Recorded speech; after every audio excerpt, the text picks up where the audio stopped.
Hello students, आप सभी लोग कैसे हैं। आज हम लोग एमसीक्यू का पार्ट 2 लेकर आए हैं। आप लोग अपना लगातार कमेंट जो है वो इसके आंसर की के साथ देते रहें। आज हम बात करने जा रहे हैं इंपॉर्टेंट क्वेश्चन जो एग्जामिनेशन हॉल में आपका पूछा जाएगा उन तमाम चीजों पर। सबसे पहले मैं बात करने जा रहा हूं आज आने वाले भी आपके जो भी एग्जाम्स हैं, चाहे सीजीएल हो या फिर एसएससी सीएचएसएल हो या बीपीएससी हो, इन तमाम जगहों पर ये क्वेश्चंस जो है आपको वर्क करके देगा। आइए सबसे पहले हम लोग क्वेश्चंस पे चर्चा करते हैं। देखिए पहला क्वेश्चन क्या है। हम लोगों का जो पहला क्वेश्चन मौजूद है वो हम लोगों का बता रहा है कि भाई गुलमर्ग किस शहर में स्थित है। गुलमर्ग, सबसे पहले चीज बच्चों याद रखिएगा, मर्ग, मर्ग का मतलब होता है मैदान। टाइपिंग गलती कर दिया है, गुलमर्ग, ठीक है। मर्ग याद रखिएगा, ये क्या है,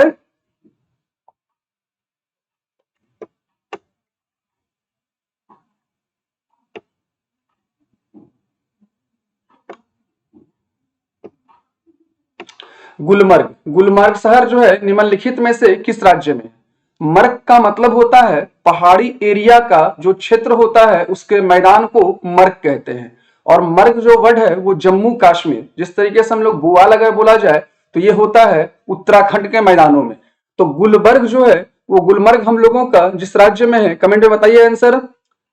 ठीक है, इसका आंसर जो हम लोगों का है वो बी जम्मू कश्मीर होगा।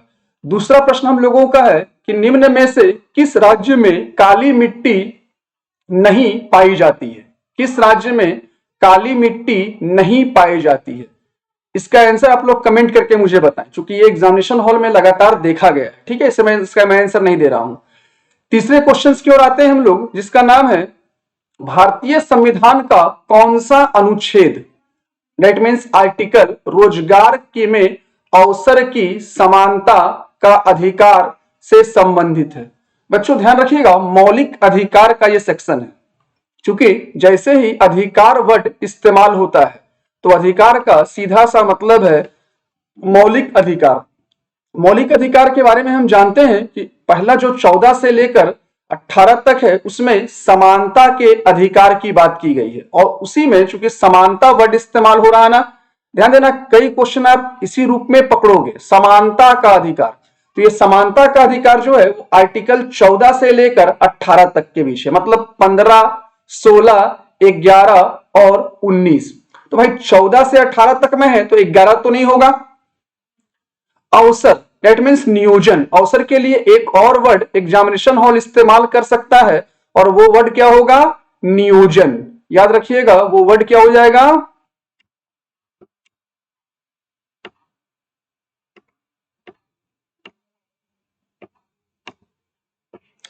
नियोजन।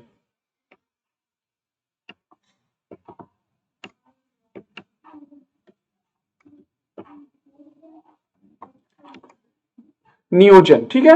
इसका आर्टिकल जो है वो आंसर बी, आर्टिकल 16 में, आर्टिकल 16 में अवसर की समानता, दैट मीन्स नियोजन की समानता के अधिकार को दिया गया है। अगला क्वेश्चन हम लोगों का है जिसका नाम है भारत के राष्ट्रपति पद के लिए योग्य होने की उम्मीदवार की आयु कितनी वर्ष होनी चाहिए। बहुत बार कॉमन क्वेश्चन है, कई बार पूछा और बहुत सिंपल क्वेश्चन भी है। ठीक है, इसका आंसर क्या होगा बताओ तो, 35 वर्ष। Very good. भारत में किसी राज्य के राज्यपाल का कार्यकाल कितने वर्षों का होता है। अगला क्वेश्चन क्या है, भारत में किसी राज्य के राज्यपाल के कार्यकाल कितने वर्षों का होता है, बताइए कमेंट करके जल्दी से। ठीक है, option A 6, option B 4, option C 3 और ऑप्शन डी 5 वर्ष। ठीक है, अगला क्वेश्चन की ओर आते हैं हम लोग। हीरा निम्न में से किसका अनुरूप है। हीरा, हम जानते हैं चट्टान 3 प्रकार के होते हैं, आग्नेय, अवसादी और रूपांतरित। इग्नियस रॉक, सेडिमेंट्री रॉक और मेटामॉर्फिक रॉक। कार्बन, इसका आंसर देखिएगा, ए नंबर ऑप्शन क्या है, ग्रेफाइट, बी नंबर चांदी, सी नंबर टीन और डी नंबर कार्बन। याद रखिएगा इसका जो आंसर होगा वो डी कार्बन। अगला क्वेश्चन है, निम्न में से कौन सा अंग जल जनित अंग रोग पीलिया से संबंधित है? टाइपिंग एरर इतना लोग करके रखा है, संबंधित। ठीक है, याद रखिएगा इसमें पहला ऑप्शन जिगर है, दूसरा ऑप्शन दिल है, तीसरा ऑप्शन पेट है, चौथा ऑप्शन गुर्दा है। दैट मीन्स जिगर का मतलब क्या हो गया जी? जिगर का मतलब क्या हो गया बोलिए तो? इंग्लिश में क्या बोलेंगे इसको? लीवर, हार्ट, स्टोमक और किडनी। ठीक है, तो क्या होगा? जॉन्डिस, पीलिया मतलब क्या? जॉन्डिस। तो जॉन्डिस किसको प्रभावित करता है? बिल्कुल सही है आप लोग, जॉन्डिस सर लीवर को प्रभावित करता है। क्लियर है? इसके बाद बात करते हैं हम लोग, किस देश में सबसे अधिक डाकघर है? पूरे विश्व लेवल पे बात की जाए तो सबसे अधिक डाकघर वाला देश कौन सा है? हमारा अपना देश भारत।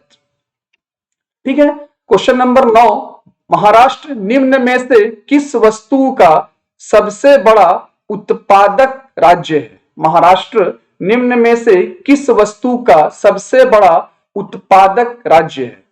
ए जौ, बी गेहूं, सी गन्ना, डी चावल। याद रखिएगा इसका ऑप्शन क्या होगा बताइए तो आप लोग? बिल्कुल सही है, सी। गन्ना को लेकर क्षेत्रफल की बात की जाती है तो उत्तर प्रदेश और सबसे अधिक उत्पादक राज्य में महाराष्ट्र आता है। मतलब गन्ना में दोनों राज्य को देखा जाता है, केवल पूछने का तरीका थोड़ा सा चेंज रहता है। इसके बाद किस तापमान पर फ्रिज में खाद्य पदार्थ सुरक्षित रहते हैं? किस टेम्परेचर पर फ्रिज में भोज्य पदार्थ या खाद्य पदार्थ सुरक्षित रहते हैं?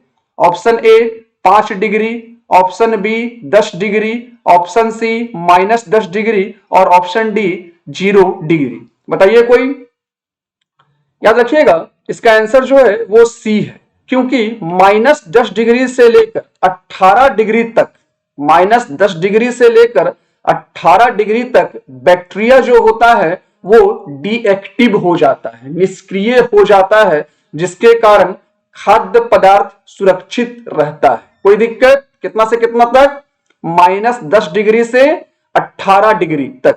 अगला क्वेश्चन हम लोगों का है 11 में, ज्वालामुखी चट्टानों में निम्न में से कौन सी मिट्टी बनती है? ज्वालामुखी चट्टानों से निम्न में से कौन सी मिट्टी बनती है? जलोढ़ मिट्टी ए, बी में काली मिट्टी, सी में लेटराइट मिट्टी या डी में लाल मिट्टी। बताइए आंसर इसका कोई? कमेंट बॉक्स में कमेंट कीजिए। देखिए इसका आंसर जो आएगा वो बी, काली मिट्टी। क्योंकि ज्वालामुखी के द्वारा जो निर्माण होता है पठार वो काले रंग की होती है, और उसके बाद जो मिट्टियां भी होगी वो काली मिट्टी ही ज्वालामुखी चट्टानों में से पाई जाती है। अब हम बात करते हैं गांधी इरविन समझौता पर हस्ताक्षर कब किया गया? गांधी इरविन समझौता पर हस्ताक्षर कब किया गया? याद रखिएगा इस गांधी इरविन समझौता पे हस्ताक्षर की जब बात हो रही है तो इसके लिए एक वर्ड और भी दिमाग में आप रखिएगा, इसको हम लोग कहते हैं दिल्ली समझौता भी। याद रखिएगा गांधी इरविन समझौता को क्या कहते हैं हम लोग? दिल्ली समझौता के नाम से भी जानते हैं। दैट मीन्स दिल्ली संधि भी हम इसके लिए कह सकते हैं।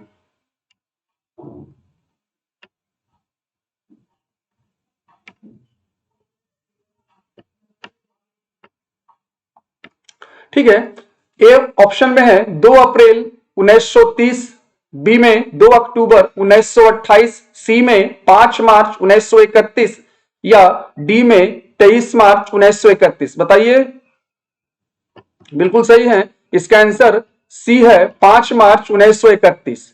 क्वेश्चन नंबर 13 है, भगत सिंह को किस दिन फांसी की सजा दी गई थी? ए 30 अप्रैल 1930, बी 2 अक्टूबर 1928, सी 5 मार्च 1931 और डी 23 मार्च 1931। इसका आंसर क्या हो जाएगा? डी। फटाफट लगाते चलिए आंसर की आप लोग। अगला हम लोगों का है गदर पार्टी की स्थापना किसने की थी? गदर पार्टी की स्थापना किसने की थी? याद रखिएगा गदर पार्टी, गदर पार्टी का सीधा सा मतलब हो गया कि ये पार्टी स्थापित किसके द्वारा किया गया था? याद रखिएगा ये पार्टी सैन फ्रांसिस्को में स्थापित की गई थी 1913 में। 1930 में अमेरिका के सैन फ्रांसिस्को में स्थापित की गई थी। और यहां पूछ क्या रहा आपसे कि किसने स्थापित किया था। ए नंबर में भगत सिंह, बी नंबर में बाल गंगाधर तिलक, सी नंबर में लाला हरदयाल और डी नंबर में बीडी सावरकर। बताइए क्या होगा आंसर, बोलिए इसका आंसर क्या होगा। इसका आंसर सी लाला हरदयाल। अगले क्वेश्चन की ओर मूव करते हैं हम लोग। निम्न में से किसे हाथी घास कहा जाता है। याद रखिए हाथी घास। निम्न में से किस घास को हाथी घास कहा जाता है। ए में प्रेरी, बी में स्टेपिज, सी में सवाना और डी में नेपियर। याद रखिएगा ये एक्चुअली नेपियर है। इसका आंसर क्या होगा डी। क्योंकि नेपियर जो है बहुत तेजी से बढ़ता है और जिसके वजह से चारागाह वगैरह में काफी मदद मिलता है, इसलिए नेपियर को हाथी घास के नाम से जाना जाता है। क्वेश्चन नंबर 16 हमारा है सही समय दिखाने के लिए। कई बार ये क्वेश्चन एग्जाम में आ चुका है, क्वेश्चन नंबर 16 सही समय दिखाने के लिए आधुनिक घड़ियों में इससे बने संतोलक चक्र डाले जाते हैं। मतलब किसका संतोलक चक्र डाला जाता है। ए इस्पात का, बी प्लेटिनम का, सी इनवर का या डी टंगस्टन का। बताइए कमेंट कीजिए जल्दी से इसका। ठीक है, इसका आंसर सी होगा इनवर। अगला क्वेश्चन है हमारा बटरफ्लाई किस खेल से संबंधित है। बटरफ्लाई किस खेल से संबंधित है। ए में कबड्डी, बी में तैराकी, सी में मुक्केबाजी और डी में कुश्ती। याद रखिएगा इसका आंसर जो है वो बी तैराकी होगा। संस्कृत रचना पंचतंत्र, कई बार क्वेश्चन पूछा है, किसके द्वारा लिखा गया है या रचना पंचतंत्र के लेखक किसे मानते हैं। ए विष्णु शर्मा, बी चरक, सी सुश्रुता और डी भौवती। याद रखिएगा इसका आंसर जो है वो विष्णु शर्मा है। अगला क्वेश्चन है हम लोगों का निम्न में से कौन से राज्य, ये भी क्वेश्चन अक्सर पूछा करता है, क्वेश्चन नंबर 19 एकदम इंपॉर्टेंट हो जाएगा। याद रखिएगा निम्न में से कौन सी राज्य की राजभाषा अंग्रेजी है। निम्न में से कौन से राज्य की राजभाषा अंग्रेजी है। ए कर्नाटक, बी मणिपुर, सी आंध्र प्रदेश और डी नागालैंड। बोलिए आंसर इसका, कई बार ये क्वेश्चन देखा गया है। इसका आंसर डी नागालैंड होगा। बच्चों क्लास कैसा लग रहा है जरूर कमेंट पे करके बताएं और अधिक से अधिक सब्सक्राइब और शेयर करें। धन्यवाद बच्चों, जय हिंद जय भारत।